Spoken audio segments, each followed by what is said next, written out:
Have you ever worked a job where something just felt off? Not just the usual workplace weirdness, annoying customers, bad management, or soul-crushing hours, but something deeper, like an unspoken presence, something lurking just beneath the surface. You can't explain it, but you feel it. That's how I felt when I started my new job as a night clerk at a 24-hour supermarket. I got hired faster than I expected. No background check, no real questions. Just a brief meeting with the manager, an old guy named Gary, who looked like he had seen far too many night shifts. He sat behind the counter, his fingers tapping against the cheap laminate surface in a slow, steady rhythm. "The night shift is simple," he said, his voice low and tired. "Not many people come in. You stock the shelves, watch the security monitors. That's it." Seemed easy enough, until he reached under the counter, pulled out a folded piece of paper, and slid it toward me. "Follow these rules," he said, his tone sharper now. "Don't question them. Just do exactly what they say. Rules for the night clerk. If you see a man in a long coat standing in aisle 3, do not approach him. Do not acknowledge him. He will leave at exactly 2:16 a.m. If the phone rings more than once between 1 a.m. and 1:15 a.m., do not answer it. Let it ring. If a woman with wet hair enters the store and asks to use the restroom, tell her it is out of order. No matter what she says, do not let her go inside. Check the bread aisle at 3 a.m. If a loaf of bread is missing, immediately lock the front doors and hide in the break room until 3:17 a.m. Do not look at the cameras during this time. If you hear the sound of children laughing after 4 a.m., do not leave the register. Do not speak. Do not move until the laughter stops. "This a joke?" I asked, glancing up at Gary. He didn't smile, didn't even blink. His face remained unreadable, his eyes dark and sunken. "Not a joke, kid." His voice was flat. "Just follow the rules and you'll be fine." And with that, he turned and walked toward the back office, leaving me standing there, keys in hand, paper in my grip. The first hour passed without incident. A couple of late-night customers drifted in, grabbed snacks, paid, and left without much conversation. The store was eerily quiet, the kind of quiet that made you hyper-aware of every flicker of the lights, every distant hum of the refrigerators in the back.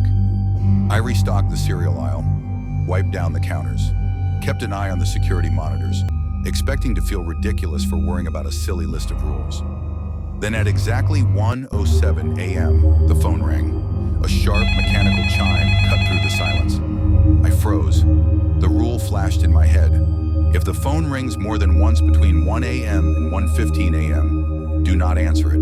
Let it ring. But it was just the first ring. Maybe it was nothing, a wrong number, a prank. I reached for the receiver. My fingers brushed against the plastic. The line went dead. The ringing stopped. I exhaled, shaking my head. Maybe this was all just some weird initiation prank for new employees. Maybe Gary got a kick out of freaking people out. Then the phone rang again. 2 rings now. I stared at it. My hand hovered over the receiver. A cold feeling crept down my spine. What's the worst that could happen if I answered?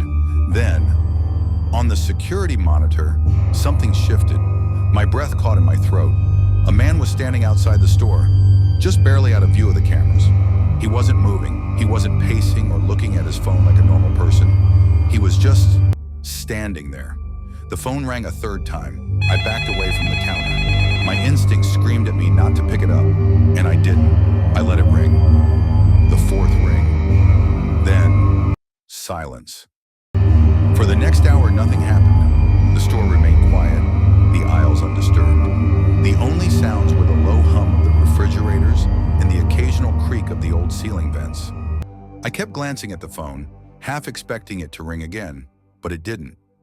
I told myself it was just a coincidence. Some late-night weirdo lurking outside, a misdialed number, nothing more. But I wasn't in the mood to take chances. The uneasy feeling from earlier refused to fade. Instead, it grew, settling deep in my gut like a warning. I didn't understand what was happening, but one thing was clear now. I had to take the rules seriously. So when the clock hit 2:15 a.m., I turned toward aisle 3, and he was there. A tall man in a long coat standing perfectly still, facing the shelves. A shiver crawled up my spine. My grip tightened around the edge of the counter. Do not approach him. Do not acknowledge him. He will leave at exactly 2:16 a.m. My gaze darted to the security monitor.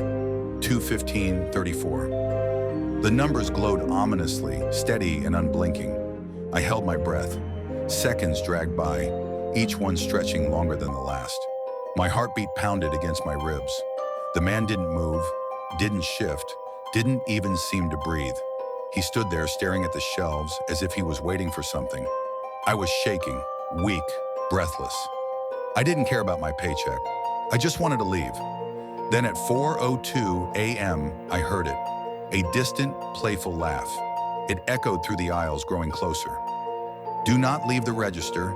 Do not move until the laughter stops. The rule repeated in my head. A shadow flickered. The laughter was behind me now. Light, airy, wrong. Then, something cold brushed my neck. Silence. The store was empty. But I knew something had been there. I grabbed my things and ran for the door. You did well? I froze. Gary stood there watching. His face was normal. His eyes were not. You followed the rules. You can leave. No explanation. Just those words. I quit the next day, ignored Gary's calls, tried to forget. But late that night, my phone rang. Once, twice, 3 times. I never answered. Even now, I hear the laughter, and I still wonder, what would have happened if I had? But late that night, as I lay in bed, my phone rang. Once, then twice, then 3 times. I stared at it, my breath caught in my throat, but I never answered. I let it ring.